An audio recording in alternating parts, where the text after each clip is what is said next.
Welcome back to the Prof. Shively Next Play podcast, episode 2, season 2, coming to you from the outdoor studios at Justice University. Matt, how are you today? Doing great, Jason. Looking for a great, another great week here. Got some sports to talk about from the year that happened, or the week that happened, year that happened. That would be bad. That's a long we missed podcast. a whole year before the last podcast. yeah. Yeah. We can fill you in. Sit down, grab a chair, a cup of coffee or two. This will be a 3.5 hour podcast. Yes, exactly. No, it will not be. It will not be. Well, great. So, yeah, school's back in.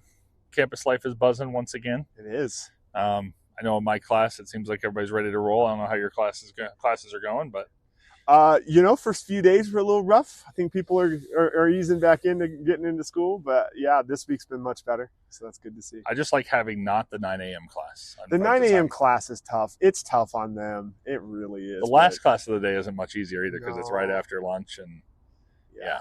Anyway, I got that 10:30 slot right in the middle there. That's the sweet spot. Beautiful. Yes. Well, we have a couple of games to go over from the last since the last podcast. Both basketball games. The other two have not started, which we'll touch on here in a minute. But big win, first NAIA win against Embry-Riddle. Yes. Of a true NAIA school. I know there's some dual enrolled schools that we've played before. Right. But that was to swing back from the first week of the season, losing by 24, and coming back and winning 78-74. That was a great game. Looking at Embry-Riddle's kind of schedule on their website, we're their first win of the year on their schedule, right? That stings to see that L for us on there. And so to bring that back all the way around, to lose by, would you say 24? 24 the first game we played him, yeah. And they had a much better showing on January 2nd when they got the home W by 4. So that was great. Even if you had to listen to it while at the Suns game. Yes. I appreciated your like tuning into that, man. That was some dedication. The game times were similar starts, and so the score was identical in both games for a few minutes there. It was wild. I was like, "What? How's that a thing?" But no, it was great. I was sad I wasn't there in person. Looked like an electric atmosphere as well. It was fun. Yeah, we had standing room only, so keep that up. Justice University Lions loyal. A Lions Den? What did we decide on? We never really did. Justice League? I love it. That one. I love it, but I think most of the students have said Lions Den. It will catch for the student section. Lions Den for the student section. Yeah. So get on out there for the Lions Den as these home games continue in all of our sports. But then they come back last week, play another conference game. That would be our 5th conference game, right, of the season, and ending that game 5-0 in the conference. They did, yeah. Statement game. For them, big victory. They kind of early and often on the defense that we've seen when they are going well, that defense, that pressure leads to offense, leads to turnovers, and some threes, more threes than we've seen maybe all year in one game for the Lions. They don't take a ton of threes compared to other schools, but they're hitting them, which was really good. I'd say definitely a higher percentage, even higher if it wasn't. Yeah. The West Coast Baptist was the opponent. I neglected to say that, but final score was 92-52. Right. So, yeah, great to see the guys do that. It's encouraging that every conference game thus far this season has been a large victory like that as well, which bodes well going into some of these other games with maybe, let's say, higher-ranked opponents. Right. So that's exciting. Saw a lot of good stuff out of a lot of different players. I had a scary moment with J.D. Walker as he hit the floor and smacked his head pretty hard. Yeah. We were, hopeful he was okay. Turned out to be okay. Saw him again today. He's still good. So. Still looking good. He had a big smile on his face at the end of the game. Really happy to. You got to interview him, which is excellent. He was a great interview. Great feedback on just kind of what the mindset has been and how they're pushing toward not just a win of that game, that they're pushing toward winning the conference again, going to the national tournament, winning the national tournament. That's the goal for every player. Yes, which is encouraging. Yeah, I think it's been really. And we've seen this in past years too, when the semester switches over, you see some new players becoming eligible, some other players that maybe aren't getting as much playing time. So we talked about this in our preview with BJ. It really, this is that period of the season where they're getting used to maybe a slightly new dynamic, but the one that's going to lead them down the stretch run. So again, we saw, they're a small team as far as size goes and height, but they have, Moses was playing. He plays long. He plays tall because of his wingspan, and so you see those active hands of a quick 5 can really lead to runouts, and we saw a lot of that. Good follow tips from Moses, as well as Devin Miller had some really good follow-up rebounds as well. But encouraging, too, to see Demetrius Valdez out there. I think he hit 3 threes in the second half. Yeah. Maybe 4 for the game, I think. Had a solid game coming off the bench as well. But just a good all-around effort. I'm pretty sure everybody played. I think they only dressed 10. But I'm pretty sure everybody got to play in that game. So almost everyone got in the score column, too. So that was really good to see them spread the wealth a little bit. You know who was, I won't call it surprising because we know he's very talented, but Jaden Cameron's game was really good, especially on the defensive and the rebounding end. We know him as a shooter. Yeah, he was everywhere. He was flying all over the place. 3 blocks, 2 steals, I think you said. Yeah, and lots of assists I didn't get down on the paper. Because he was. That's the hardest one to keep up with, because you're writing the score down and you're trying to remember who was that from. And trying to remember who scored first, and then who it came from. You're like, wait a second. I don't envy the other end of the table who's trying to keep up with all of those numbers. I know even our electronic scorer John has to have a spotter sometimes, because it's just somebody has to be there to call assist this, rebound this. So. Yeah, I almost need multiple spotters. Not an easy role. Sure. I was thinking, we haven't really kept track specifically of turnovers. That's another one that easily one person could just try to keep track of the turnovers. Yeah. There was I think we controlled the ball pretty well in the second half. There was some stolen passes in the first half. I know Devin Miller was getting picked on a little bit. Yeah. But overall, they came out the second half, and West Coast gave it a little bit of a push. I think they got it as low as 10, if I'm not mistaken. But then Justice kind of put their foot on the gas and finished it out. Kenny Dillingham talks about the middle of the game, kind of the last 5 minutes of the first half and the first 5 minutes of the second half, something like that. And I think that's true in all sports, including basketball. Like how you finish that first half and how you start that second half. Even if you feel like you've got a big lead, you got to start that second half with that kind of energy and assertion of running your offense and playing hard defense and all of that. And I think that's a really important thing to keep an eye on. I was watching the Suns yesterday, and I was listening to the pregame show, and they always talk to the analysts from the other team. And Miami's analyst was saying how Miami's bad in the third quarter for some reason. And it showed itself in that game. And so you can get into these patterns is why I bring it up. And so trying to start those second half strong and make that your pattern, that's important as well. Yeah. I guess the most important is how they finish the game, though. 40-point win, big win for the program. Next game isn't for a bit. I don't know if you have the schedule there, but I think we're a couple weeks out now from the next home game, especially for the guys. You look like you're looking at something. Do you have the calendar there? Yeah, I'm looking at it. I'm not sure how accurate it is, but it does look like there's a California trip coming up here. Yep. So the 22nd and the 26th or 22nd and 24th, it looks like they're in California against Nobel and West Coast. So they're going to get West Coast again here. Couple more conference games. And then back, our next home game, as you alluded to, is against Ottawa here at home. That's right, like the 26th. 27th. 27th. So the 27th should be 7 p.m. for the evening games here at Justice University. So make sure you get out here and cheer on your Lions. Hopefully they'll come back 7-0 on the conference schedule. Now, didn't they play Nelson and lose already?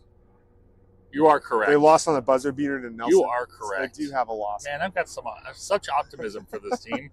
So they are 5-1 right now in the conference. You are correct. But that was such a close finish. Maybe I just don't want to remember it. You're blocking it out. I do. I don't blame you. Yeah, but we do remember, if you think back to last season, we played Nelson in the conference tournament, and last season beat them twice. So they're beatable, and hopefully they can correct some things from that game, losing by 3. A pre-Valentine's Day, mark your calendar. February 13th is the revenge game against Nelson. What could a lady like more than her boyfriend or husband? It's not on Valentine's I know, Day. But bringing her to celebrate an early Valentine's there you go. with the Lions, right? That's it. Come watch the Lions beat Nelson, and then you can go for a nice dinner. There you go. Sounds good. Might want to Late do dinner first. That's a late dinner. Yeah, That is late maybe dinner. do dinner first. We're old now. Like, Yeah. You don't do the 9 p.m. dinner thing anymore. No, thank you. You'll be up all night. Oh, anyway. Painful. Yeah. Well, we are hopeful to have a season preview here shortly on the podcast with the coach from women's beach volleyball, Jessie or Jess? What does she go by? Jess, I believe, right? Jess. I want to say Jess. Yeah, so excited to get some thoughts from her on her upcoming season. I saw the nets are installed. I saw that when I drove in today. Bright green, beautiful home advantage there. Pile of sand to kind of finish off the So that's coming up here pretty soon. And baseball is right around the corner. Had a scrimmage last night against the ranked Arizona Christian University baseball team. Yes. From what Coach Zach says, pitchers and catchers looked promising. Awesome. Have a lot to work on the other end. Sometimes playing a ranked team like that in the conference ahead of you will expose some things. Well, you see in spring training for Major League Baseball too, the pitching usually outpaces the bats a little bit. It's almost like you need to get the rhythm. They're getting the timing down and whatnot. And so facing a really good opponent, I mean, that could be a good thing. Sometimes getting your butts handed to you is exactly what you need to lock in for the season. So even though, the pitching was the bright spot and we weren't given a lot of details beyond that, which is fine.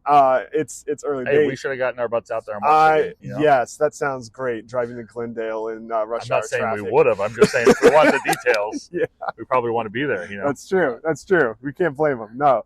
But yeah, we're looking forward to them here at the end of the month. They are playing some action. So it gets busy on Fridays and Saturdays here at Justice starting at the end of the month. So right. So we're still kind of waiting to hear where our home games will be played, and excited for that. Excited to call some baseball. That'll be fun. A little bit of a slower pace than the other sports if you're listening in. But yep, absolutely. We'll get to tell more.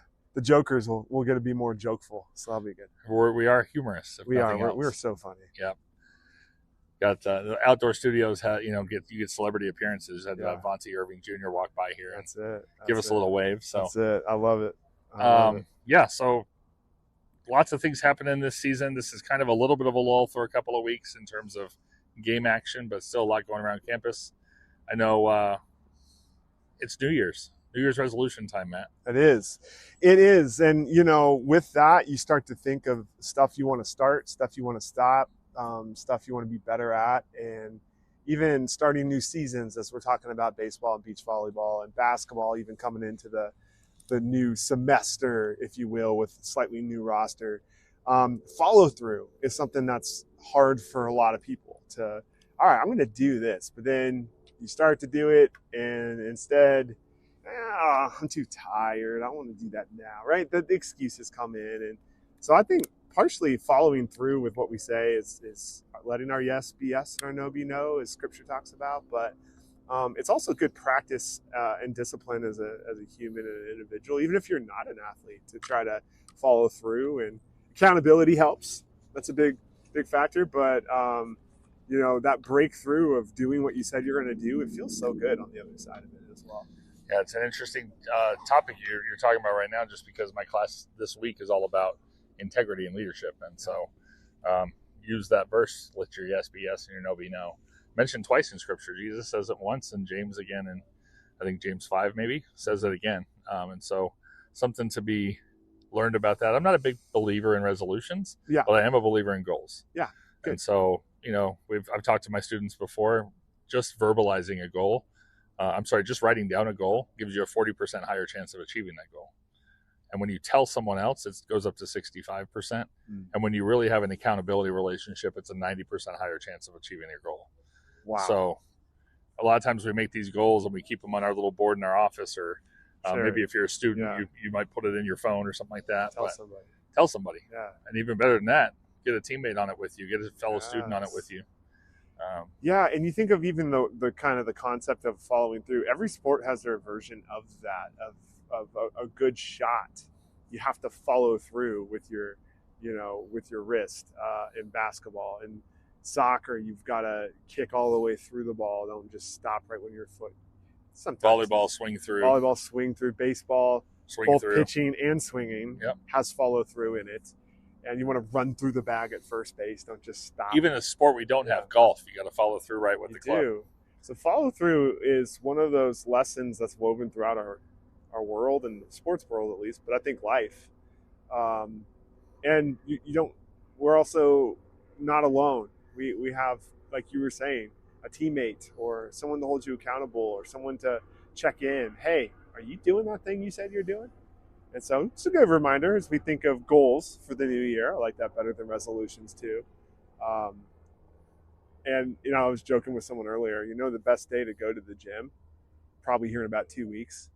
Everyone stopped going to the gym again. I thought you were going to be like real on like goals, like when's the best day to go to the gym? Today's the best day. Every day is the best day? Yeah. That too. But really, when's the best day to start going to the gym? Today. But you're it'll also meeting when everybody be a lot more room on February 1st, I'm guessing. Parking lot will be a little emptier. Yeah, a little bit. Yeah. It's still pretty Probably full they over got there home at gyms. EOS. Probably because they got home gyms. True. Yeah. I've never experienced that whatsoever. I've never quit on a gym goal a month into it. Wow. Never. So proud of you. No. I have to Don't be proud of me. I'm being facetious. Oh, dang. Sarcasm. All right, that's my goal, is to pick up on sarcasm in 26. Yeah. I'm just kidding. But I think when you tell somebody your goal, I think the reason it goes Yeah. up to 65% is even if you don't have a formal accountability with that person, subconsciously you're thinking to yourself, like, I've told people what I'm doing here. And if I don't do what I said I'm going to do, or I don't achieve that goal, people are going to know because I told them. Speaking it out sometimes helps it solidify deeper in our minds and our motives and our goals. So everybody listening, write it down, tell somebody, and get some accountability in your life. 3 points of contact. It's a marketing strategy, but I think it works for goals too. Yep. Right. Say it, write it, and then do what you said you're going to do. I love the let your yes be yes and no be no. There it is. Well, fantastic topic to talk about this early in the year, Matt. Absolutely. Poignant topic right around New Year's, and I don't know. Did you make any resolutions? Not per se. I think goals are more currently being tabulated and formulated in my mind. But yeah, I need to do a better job of that because I should really be goal setting in like November, December. Right. And I'm getting into the new year going, oh, I probably should have some goals for the year. Right. Right. I have like a book goal of books read. Devin Booker? Oh, I wish. Books read. I got you. Yeah. And running kind of a miles per month goal, stuff like that. Yeah, we got the in studio athlete over here, Mr. half and full marathon going on over here. Yeah, so I'm doing a second half. It's been decided. Okay, so you're not going to go for the full. I'm going to hold off on that per some opinions of people. Well, that was nice of you because I'm not really ready for the full yet. So you just want to wait until I'm ready. That's it. I'm waiting for you. Exactly. Well, thank you guys for tuning in again to the Next Play Podcast, episode 2. We're looking forward to being back next week. And wherever you get your podcast, please subscribe to the show. And if you don't already, like and follow us on Facebook and Instagram so you see what's coming up. But for now, for Matt Shively, I am Prof G, and we'll see you next time. Peace.